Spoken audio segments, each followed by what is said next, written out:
Hey, and welcome into the Bobby Carpenter Show. Excited to have you on here. Third day in a row, riding solo, and my goodness, some people think I look sleepy and I get tired. I do get tired, but sometimes just get tired of listening to Schlegs. Ironically, today, he's like, well, I might be able to jump on at different points and do some different things. So Schlegs today hops in our chat. We have a little behind the scenes. Schlegs, myself, we have a little producer group chat. Put the show together, put different ideas, different stuff from social media that we pull up here. Like, let's talk about this, let's talk about that. Nothing too incredibly formal, but it's all sitting right there. And so Schlegs jumps in there today. He's like, what time are you guys going today? I was like, well, we're going to go at noon. I just got off XM radio, and that's when it's going to be good. Joshua Perry, it worked for him to come on, who's going to be joining us as well. By the way, Joshua is going to be joining us coming up here in our second and third segments. So like Josh, it works for him. So that's going to be a positive. Um, and so like as I look at all this different stuff, and he's like, yeah, well, what time is it there? I go, it was at 11. So okay, so it's 11. I'm like, are you? I'm thinking like, well, maybe he's going to talk about joining. No, of course, doesn't bring that up. And then I think, what did he say? Go Bucks or something, like his usual nonsense, which I like I said, I love him. Oh, have a day, hot calls. And I'm like, actually, AJ's going to be on Thursday. And then he said he might be able to join Friday. So I get off the boat at 9:30, depending on when we're going, which it'll probably be around the same normal time that we'll go on Friday. I've got a doctor's appointment for my NFL concussion stuff. So we'll see. I don't know how long that's going to go. I'm trying to figure this out. No one can give me answers. And on top of all this, my kids, we've got lacrosse tournaments this weekend. My wife's going to be in I don't know, Washington, D.C. or somewhere abouts there in Maryland, I believe. My daughter, she's leaving on Thursday. So I got the three boys, got to figure all that out and juggling stuff. And like, hey, here's more things that we have that weren't in the calendar that I've got to figure out time for now. So phenomenal. I mean, who doesn't want more stuff to do, which I absolutely love. It's going to be tremendous. We'll figure out a way to get it done because that's what you do. Trample the weak, hurdle the dead, get the job done. And I learned that I had some good mentors over the course of my career, and some good people that helped me out and helped me kind of get where I needed to go in life. And so mentorship is important. And, I'll start off this. I think it's a good jumping off point to kind of get to this and go to a big, more broad perspective conversation that we can have about it where mentorship is important. That's how culture is maintained, and the ability to pass knowledge, from one group and one generation to the next, and to be able to educate and edify them and all the things that they ultimately need. And so Aaron Rodgers is playing a lot of football. Aaron Rodgers came in the NFL in 2005, a year before I did. He was the draft pick in the first round before AJ was taken there in Green Bay. And gotten to be friends with Aaron over the years, and AJ and him are very close. And it's interesting. His relationship with Favre wasn't great. And I remember talking to him about it when we'd play and go out before the games. And he would, it's just hard because it's like, man, you're sitting behind Favre. And, it really wasn't all that warm. Brett didn't want him there. He was kind of disappointed when they drafted him and upset about it. And I get that because you're a veteran guy and they drafted somebody to take your job, and they brought someone in lieu of to replace you in lieu of bringing in someone to help you. And then that ultimately happened to Aaron in Green Bay, where they've drafted Jordan Love. And I think Aaron took a more proactive approach to that. And I think that they had a better relationship, and he didn't necessarily talk about it publicly, but I think that there was a better relationship there.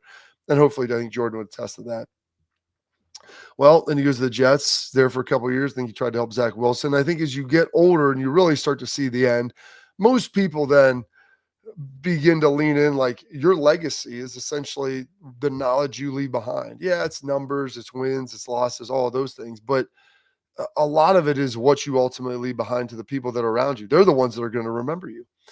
And so, Pat, if we can pull this up, and now Aaron just signed with Pittsburgh, which was where Will Howard got drafted. So Will's drafted in the sixth round. I don't think anybody anticipated him starting this year. And I was like, I hope Aaron goes there because Aaron has a wealth of knowledge about how to prepare, how to throw the football, how to see defenses, all of these different things. And it's knowledge that he's gained from other great players around him.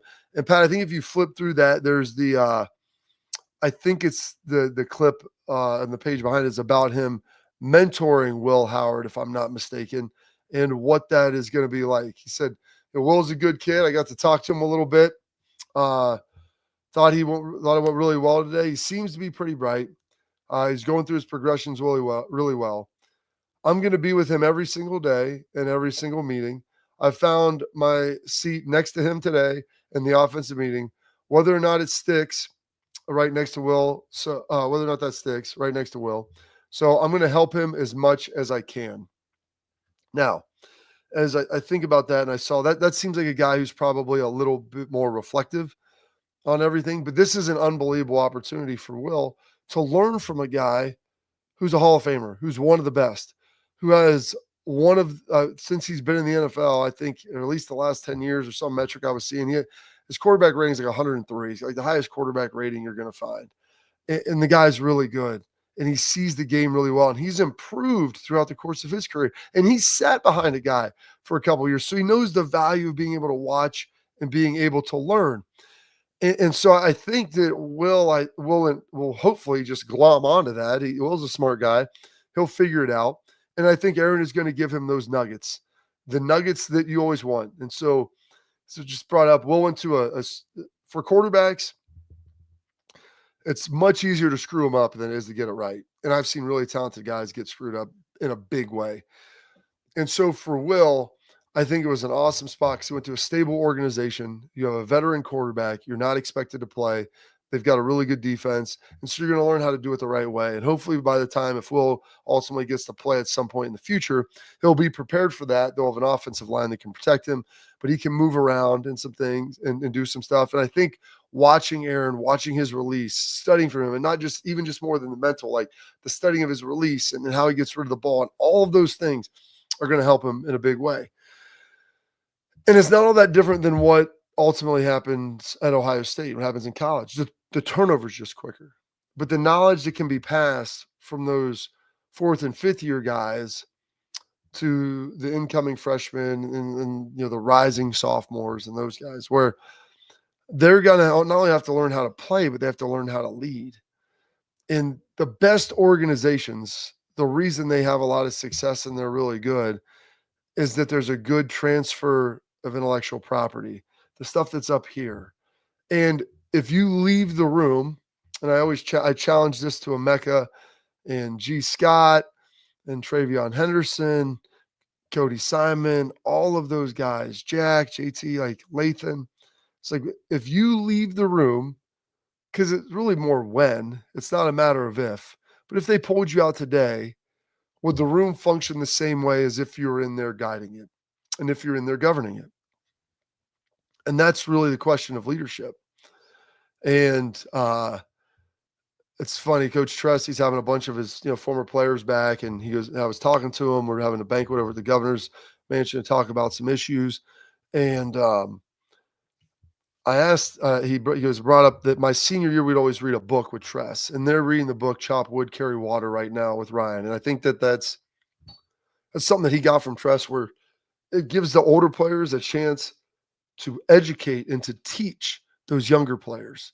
And so Tress, when we did that, our book we picked my senior year was Good to Great by Jim Collins, and talked about level 5 leaders.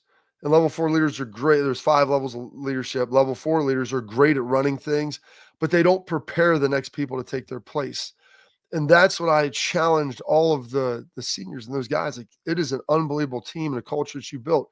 Will it sustain if you're not here? Well, the things and principles you've taught, not just the football field, the play, the things that I taught you about the game, but how to prepare for the game, how to talk to the young guys, your relationship, how to lead essentially. And watching those guys, like I talked about, the servant leadership of walking around and picking up sweat towels and doing things like that. And the growth that I saw from Travion and some of these guys, I go, if you're gone, will it still look like that? And it's always a big challenge because there's always a time when that can get broken, when that chain can get broken, and it can exist really well for 10 years. It can exist for 15 years, 20 years. And at some point it can be broken. And I don't know if I've talked about this on here, but there was a point, like AJ and I started lifting every day after practice. We come and lift on Friday. We watch film on Fridays together. And then Schleiss comes in, he joins the mix, he hops right in there. And then like Marcus Freeman starts coming on, we bring him along, Laurinaitis gets there, and we like, this is how we do it. And it's as much a bonding experience as it was the function of like lifting. But yeah, you're lifting, we're always going to stay strong during season, guys. Like we're not going to be the weak links come the end of the year. And we tried to pass that off to him. And so that tradition continued with James and Marcus. It passed through. And I remember talking to Ross Home and they were doing it. But then at some point in time, I remember when I was back and I was done playing, the linebackers didn't come in and lift anymore after practice.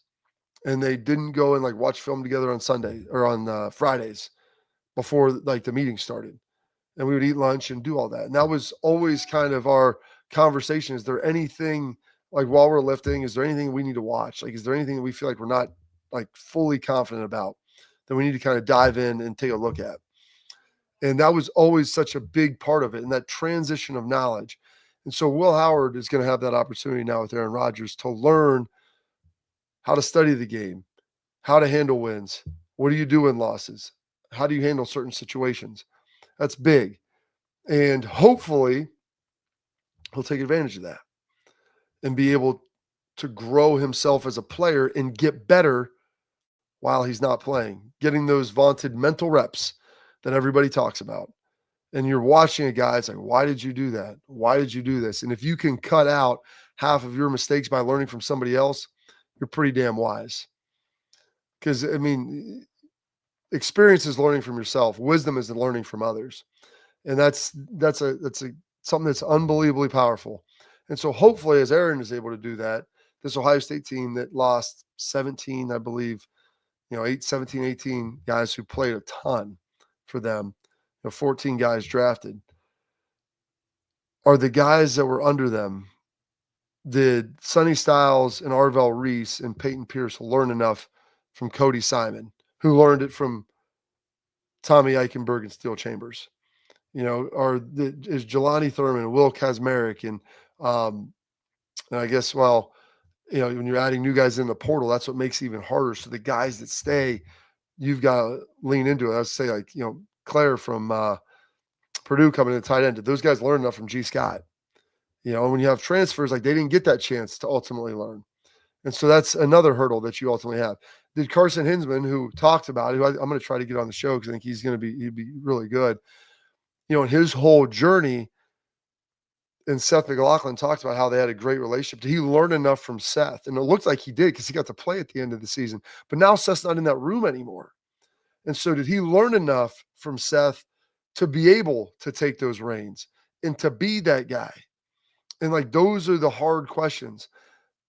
Is Carnell Tate, did he learn, and Jeremiah Smith and Brandon Ennis, did they learn enough from Emeka Ibuka to learn how to manage this, to manage the wide receiver room, a room full of egos and guys that always want the ball? Like, how do you manage that? How do you have that selflessness? Same thing with Peoples. Did he learn that selflessness from Trey? When you bring CJ Donaldson, like, are you going to see the relationship that Trey and Quinshon had? Can you absorb that? Were you around it enough? Did you experience it enough to be able to feel that and to make sure that the rooms are moving well? And so hopefully Will learn all those things from Aaron. Hopefully the young guys learned it all from those guys because they're not there anymore now. So either you learned it or you didn't, but it is what it is at this point. And so that's today's opening message. Hopefully you enjoyed the monologues here without Schlags. We got Joshua Perry in the hopper. He's going to be joining us next. But first, let's tell you about our friends over at Export. Attention parents and athletes, protect what matters most with Export mouthguards, trusted by professional athletes, designed by NHL team dentists. Export mouthguards are scientifically tested to help absorb those high-impact hits, protecting both teeth and your brain. Export mouthguards feature 3 layers of advanced protection, including a patented use of that carbon fiber I tell you about that they 3D print right to your grill for more protection, better performance, max comfort, and clear communication so you can focus on your game, not on your gear. Do not take chances with your safety.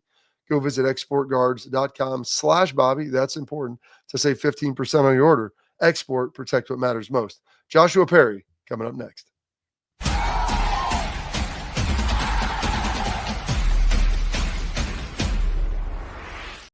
Creative, experience, results. That's what drives growth. That's what builds brands. That's Lake Spur Marketing, a full-service agency built on trust, strategy, and performance, not fluff. From bold strategies to flawless execution, every campaign is rooted in smart planning and driven by clear goals. We don't chase clicks. We build partnerships. We show up, dig in, and deliver every single time. Lake Spur Marketing. The proof is in our partners.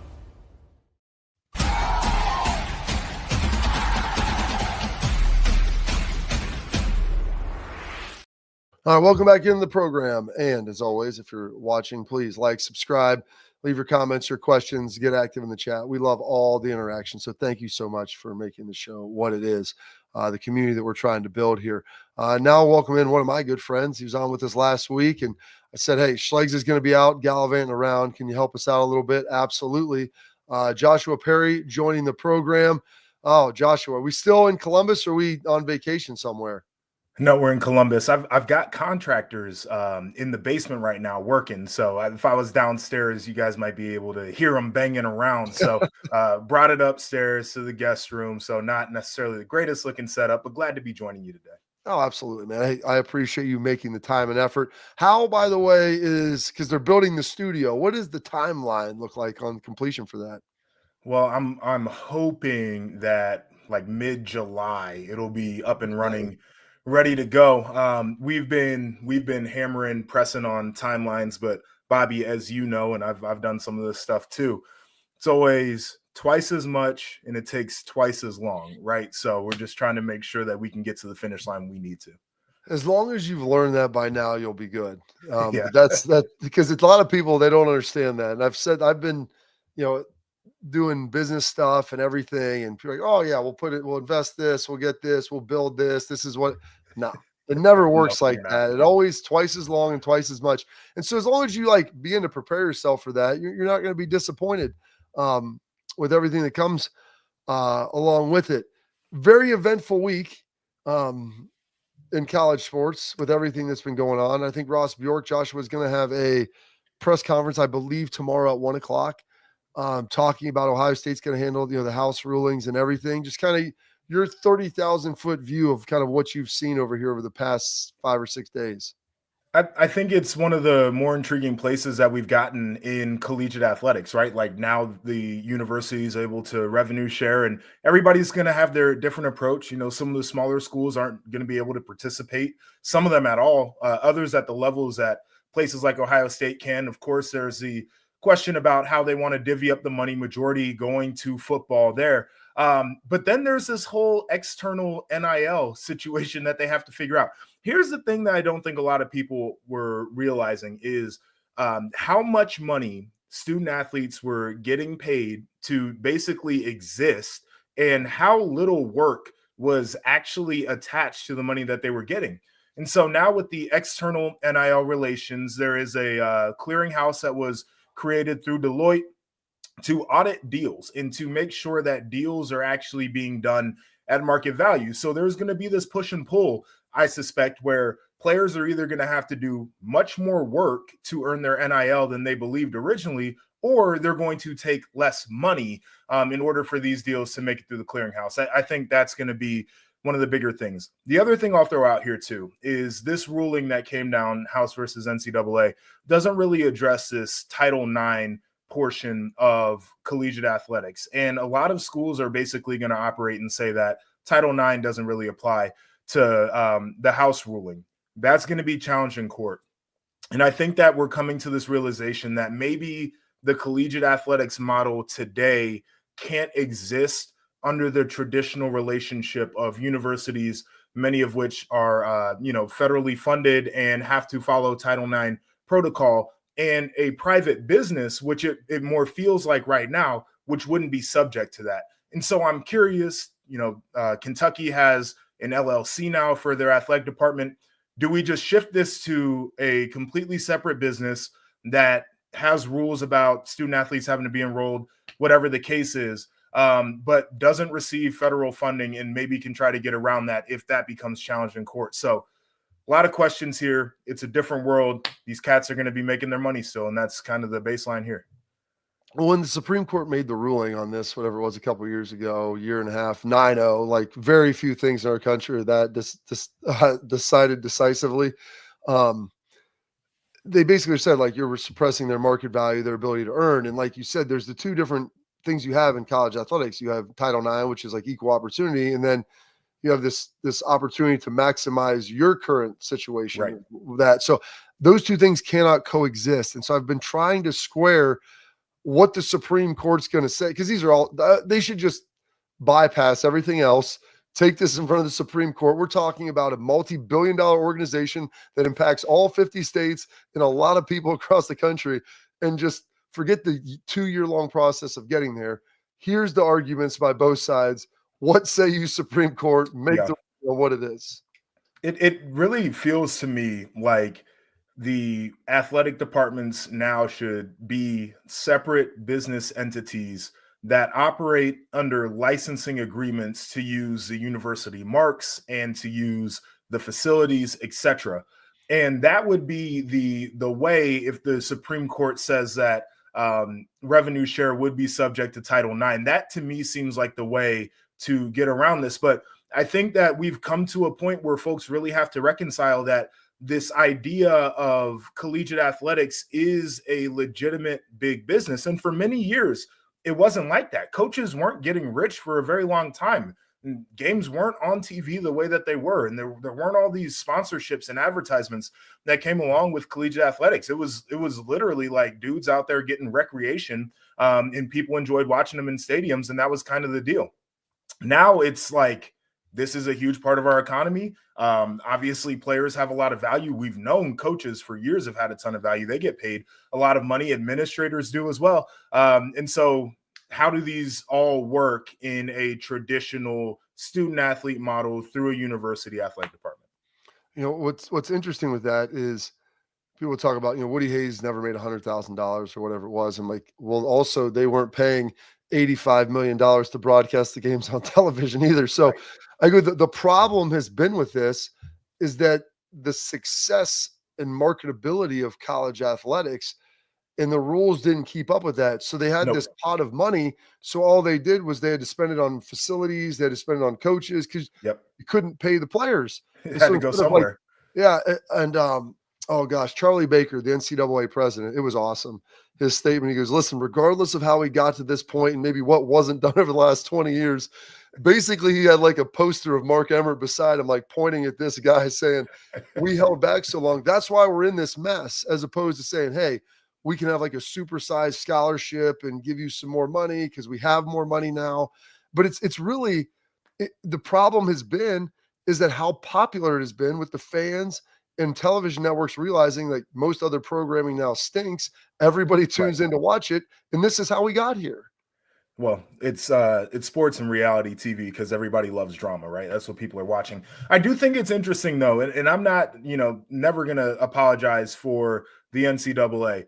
But one thing I do think that's really intriguing about how we might have gotten here is that football has done its own postseason for a long time, but you look at the rest of the sports, and it's basically like the NCAA is in charge of running their postseason. And so that's where a lot of their focus would have been. And outside of the NCAA tournament, there just wasn't a lot of money in any of it. And so maybe their paradigm isn't so much through like football probably should have been the thing that was pushing them to make decisions, right? Because that's the thing that's the engine for collegiate athletics. But these cats are worried about what they do with like pistol, right? Like they're worried about what they do with golf. And so I think those are other things. And again, this pops up with how you do your revenue share with the university, but it's also really difficult to try to make decisions that are the best for all of these different sports that have different interests and generate different value. And it's a problem, right? Like it's something that they have to work through. More okay, so one more on this before we get to some bigger football stuff here in the next block. But they created the BSG, the Buckeye Sports Group, which is OSU in partnership with Learfield.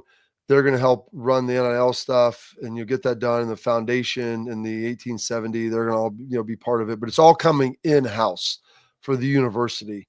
Outside, but they'll still have those outside NIL deals, but there'll be Right. valuations and the clearinghouse and all of that. Do you think this will make it easier to operate for the athletic departments or more difficult? I think it makes it easier.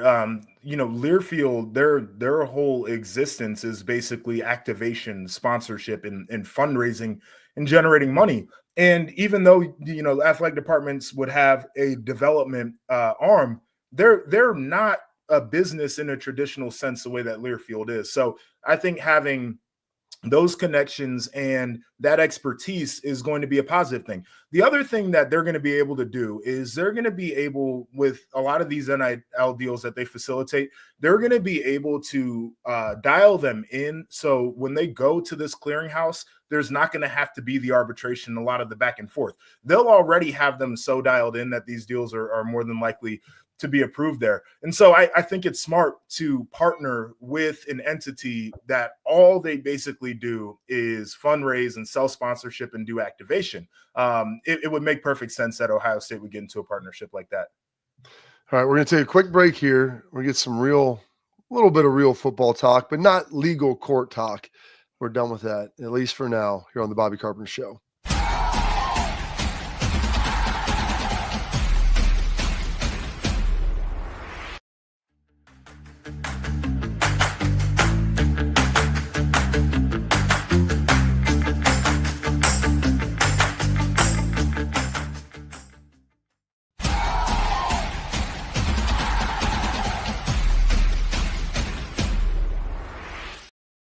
Still here on the Bobby Carpenter Show with our guy, Joshua Perry. You see him on the NBC desk doing a great job, as always, there. And now back to being in his native land. I guess he's originally from Newark, New Jersey, but at least growing up here in Columbus, Ohio. So this is – I wasn't born here either, Joshua, but Central Ohio is always home to me. What's interesting, we saw last year that the final four teams in the college football playoff, Texas – Penn State, Ohio State in the Big Ten, and then Notre Dame Independent. I always say Notre Dame, they moonlight as a Big Ten school with how they operate academically, the region they're in. Like they feel very Ohio State, Michigan, Penn State-esque. So I'll say kind of three from that region. Then you have Texas, who is a Big 12 school. Just joined the SEC. So people can say SEC all they want. I'm not sitting here pounding my fist for UCLA in the College World Series, like I'm there's some Big Ten establishment for the last 100 years. I mean, it's a little bit nonsensical. Like where people are like, oh, look at this. Like they just hopped in. Okay. I can't claim them, any more than anyone else. So when you see this, Greg Sankey has been very active, like trying to get the court involved with it, not the court, but trying to get Congress involved with this. And you saw Michigan win the national championship last year. Does it feel a little bit like Texas, which is Big 12, and they've got a large financial base? People love Texas. It's in Austin. There's big cities. But you look at the state of Mississippi. They got two schools and not a lot of population. You look at the state of Alabama. They got two schools and not a lot of population. You look at, Arkansas. You even look at Tennessee's got Nashville. Georgia's a little bit different. But the fact that, Arkansas even, and they got the Walmart and the Waltons, but the fact that, like, with the geographic shift, even though there's been obviously an erosion of the Midwest and some of the base, it still has the history, the alumni base, and the industry up there, that it seems like this NIL thing has maybe flattened or even flipped the playing field, and that maybe Greg Sankey, he's still incredibly powerful now, but feels like that might be slipping away unless they start to change this up a little bit. Well, you mentioned two, I think, really interesting things, right? So from the NIL perspective and the money perspective, the Southern economies are what they are. The population bases are what they are. You look at schools here in the Big Ten. You got Chicago is a big city, right? Like you've got, which is crazy, but Rutgers out there, Maryland out there, Penn State. They've got Philadelphia right down the road. Ohio's got Columbus, and you can just kind of tick on through. There is a ton of money, and I think that's made a difference with leveling the playing field, because Big Ten schools can go out there and they can match just based off the fact that somebody's going to open up their pockets. You can get talent that matters. The other thing, though, in this maybe shift that we're seeing from the SEC being like the conference to now okay, you got some other schools that are popping up. You've got Big Ten schools, back-to-back national champions. That I think is extremely intriguing is the transfer portal has taken the ability of a guy like Kirby Smart and what Nick Saban used to do, where they would just stockpile every 5-star, and those guys really couldn't leave. There was nowhere for them to go. And if they did, they had to sit out a year back in the days. It's what Urban did. He recruited his tail off, and guys were just like, well, I'm here and it might be miserable and it sucks, but where am I going to go? And by the way, we're always going to be in the hunt for a national title. These cats aren't playing that game anymore. And so now a guy who was sitting on the bench for a team like Alabama might transfer to Maryland because he wants to play right now. So Mike Locksley gets himself a really good player. He's familiar with recruiting down there because he coached at a place like Alabama. So he knows all those guys. I think those two things in combination, the fact that they can pay in the North because the money just exists, but the idea that you can't just stockpile guys, now we're starting to see more balanced rosters because the depth isn't there. The depth isn't there, and it feels like maybe Joshua in recruiting, I don't want to accuse anything. Shane Gillis did that on game day with Saban. He didn't really take it, but it seems like once everybody was paying, maybe the allure to go to like Oxford, Mississippi, or go to Starkville or go somewhere wasn't as good as maybe coming to a place like Columbus, Ohio, or hell, even like Lansing, Michigan.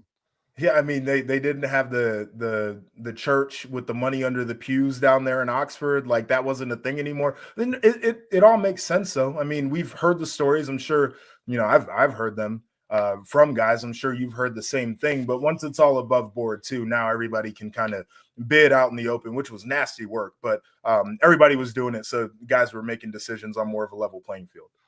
One other thing that we're talking about here, and looking at the linebackers, and you played linebacker, I played linebacker. Guy named Arvell Reese.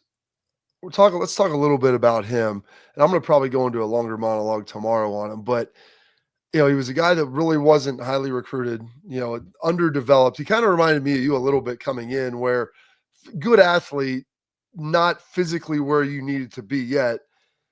He all of a sudden, transforms his body. Like, I would make the argument that he might be the best player on that defense next year based upon the physical attributes and what I've ultimately seen. Like, you got a picture of him right there.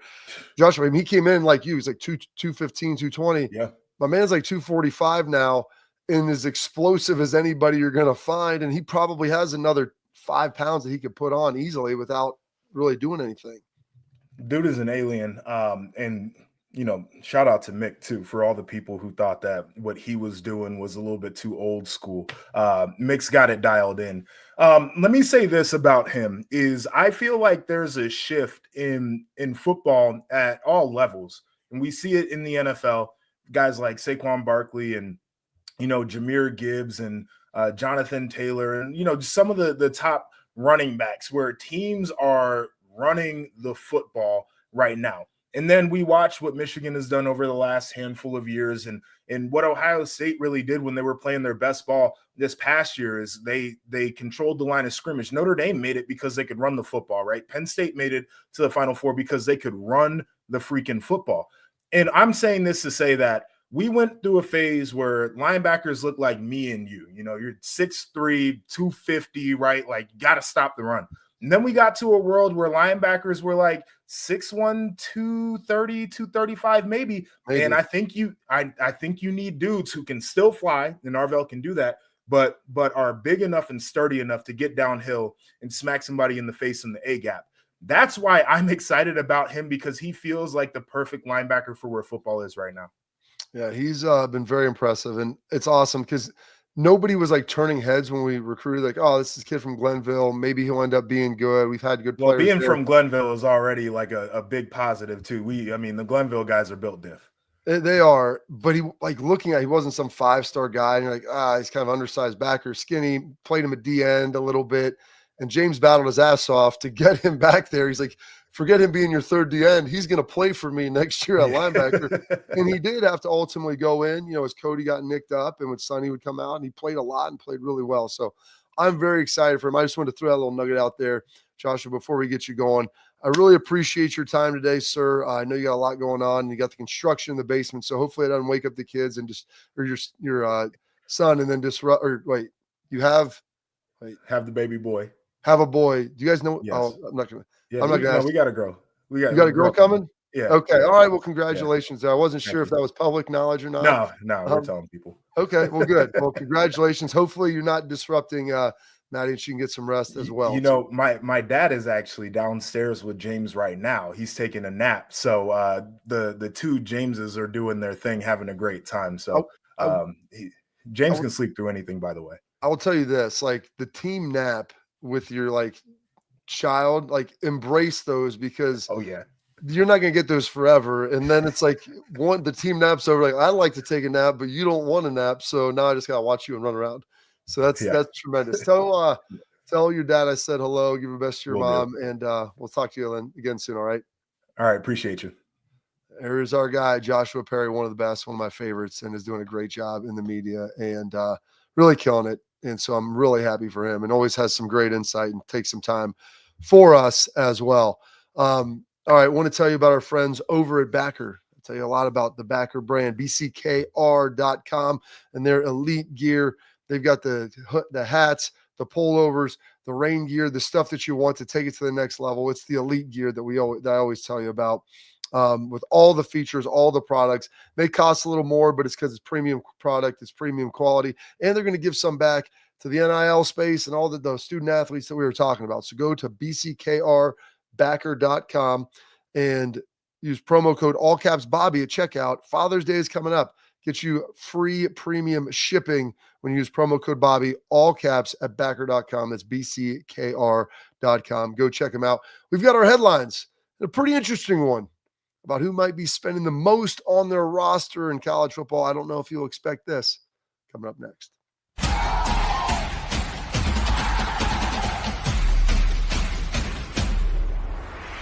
Create it, experience, results. That's what drives growth. That's what builds brands. That's Lake Spur Marketing, a full-service agency built on trust, strategy, and performance, not fluff. From bold strategies to flawless execution, every campaign is rooted in smart planning and driven by clear goals. We don't chase clicks. We build partnerships. We show up, dig in, and deliver every single time. Lake Spur Marketing. The proof is in our partners.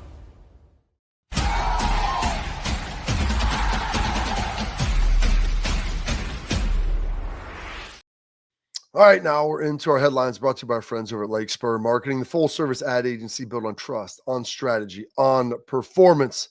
The Lake Spur team is going to shield you from the unwanted nonsense, having to do cold calls, the outside noise. They let you do what you do best. It's work on your business. Got more than 100 years of marketing experience. Lake Spur Marketing eliminates waste. And they deliver on budget, which is always critical. They don't chase the clicks. They build those partnerships. Lake Spur Marketing, the proof is in the partners. All right, now with our headlines, you think who's going to spend the most in college football? Ohio State, $20 million roster last year, maybe a little more. Everybody's complaining about it. Lane Kiffin's talking about Texas. They're spending all this money. Florida, they're dumping a bunch into it. Georgia, Notre Dame has a pretty nice NIL program as well. They've got a lot of rich alum. They poured into it. Penn State even retaining all the guys. Well, there's one place that just built a new Taj Mahal of a facility, which we'll talk about later, but Texas Tech out in Lubbock, the Red Raiders are believed to have spent $55 million in NIL. Now, it's tough to always quantify that, but they're believed between the NIL and the revenue sharing, they're going to be around $55 million this year. Crazy to think about how high that is and what that can do. A lot of people in Texas Tech are fired up about it. And I was talking with Joshua, maybe it doesn't have the biggest alumni base in the history of the world. Maybe it's not in the richest city or the biggest metro market that you're ever going to find. But what they do have there is oil money. And they've got alums that care about football. It's in the state of Texas. People in Texas always care about football. That's a big piece of it. And when you care about something, I tell people all the time, they say, I care about this. I care about this. My kids, I care about it. I care. Do you? Tell me where you spend your time and tell me where you spend your money. And then I'll tell you if you actually care about it. So that's what's important to always know is where you devote your time and devote your dollars. Those are things that really matter to you. And so Texas Tech, last year they're starting to make a little bit of a push. Talked about SMU. They're a school that can make a little bit of a push. You start looking at some of the traditional powers in the SEC. Like, I don't know if they have this bandwidth to be able to do it. And they're not in the markets that generate that. Mississippi, not a very wealthy state, not a big state. Same with Alabama. Arkansas, not really. Now they do have the Waltons there, and so they've got some other things. You start looking at South Carolina, it's like, and you have Clemson, which is split in another conference. So having this ability to do this, get this done, Texas Tech, could they be a new power rising in the Big 12 out west? Because you've got Texas and A&M. Well, you also have these guys now too, and SMU. Texas is a big state. They've got a lot of indigenous talent. They've got people that care about football, and those people that care about football, well, they got a lot of money. And so when you put all those things together in concert, you have ultimately what you need. And what you need can ultimately get it done for you. All right, that is it for this edition of Headlines. Coming up next, we got our tailgate talk where we're going to answer your questions. So, folks, it's just me. Fire up your questions in the chat, and we'll get those things answered for you here coming up next on the Bobby Carpenter Show.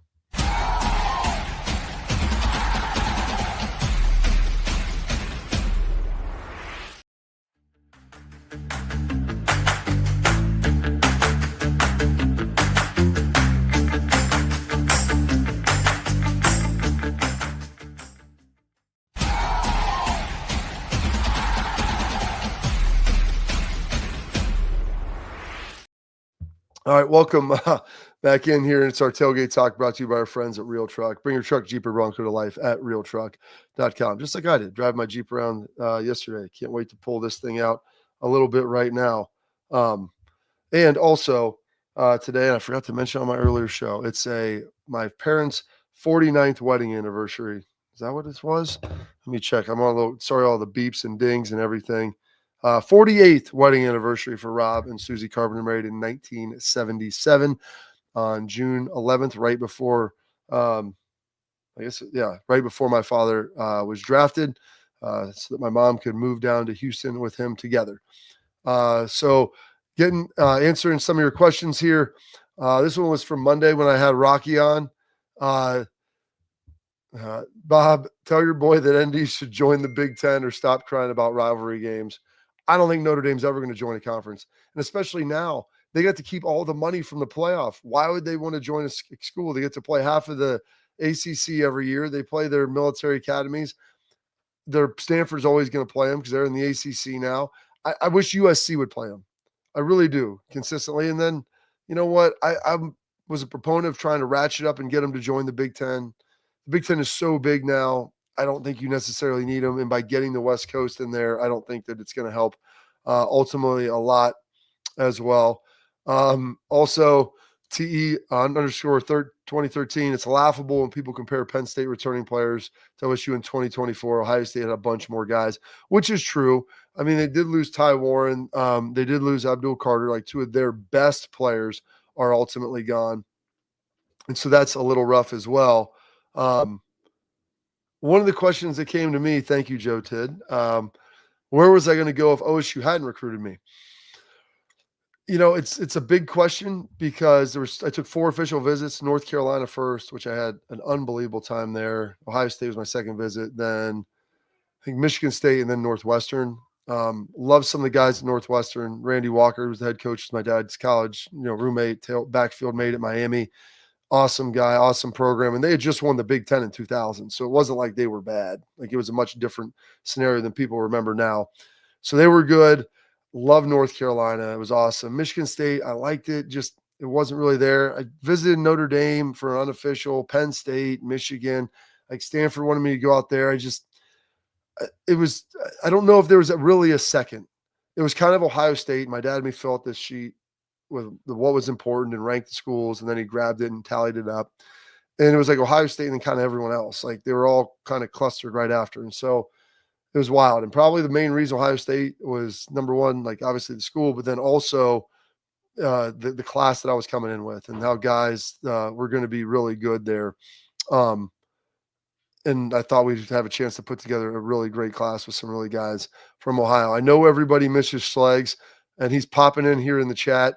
And yeah, I'm glad he can pop in the chat and not come on the program. I've been dragging this around all week by myself. I appreciate everybody locking in here. And we're going to take a quick break. We got our final segment, our parting thoughts, coming up here next.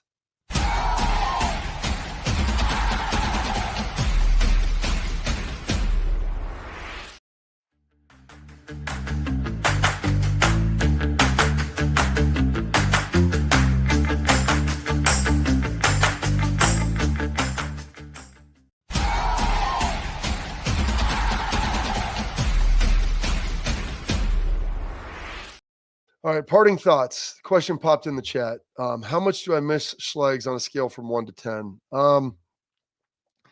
Skill to have to talk a lot and it's tiring. That kind of stinks. But it is easier to manage the show because he's not jumping all around and it's crazy thoughts with the squirrels that are running by that he sees and goes on. But I would say I probably miss him about a 7.5 or an 8, which is about anybody as much as I'd miss anybody outside of my wife. And Schlegs isn't near as hot as her. So that's the problem. But I've enjoyed it. Schlegs says, I miss you so much, Bob. I miss you too, Schlegs. And I'm glad you're watching the show. I'm glad you're enjoying it. Had a great convo with Joshua Perry earlier. And got a great conversation coming up tomorrow with our boy AJ, Jeremy Birmingham on Friday. So, folks, make sure you stay locked in here on the Bobby Carpenter Show as we take you through the rest of the week. And Berm's going to be big because it'll have all the recruiting news, all the stuff from camp about what's going on and what's been happening over at Ohio State. And he can detail that much, much better than I can. So stay locked in right here on the Bobby Carpenter Show.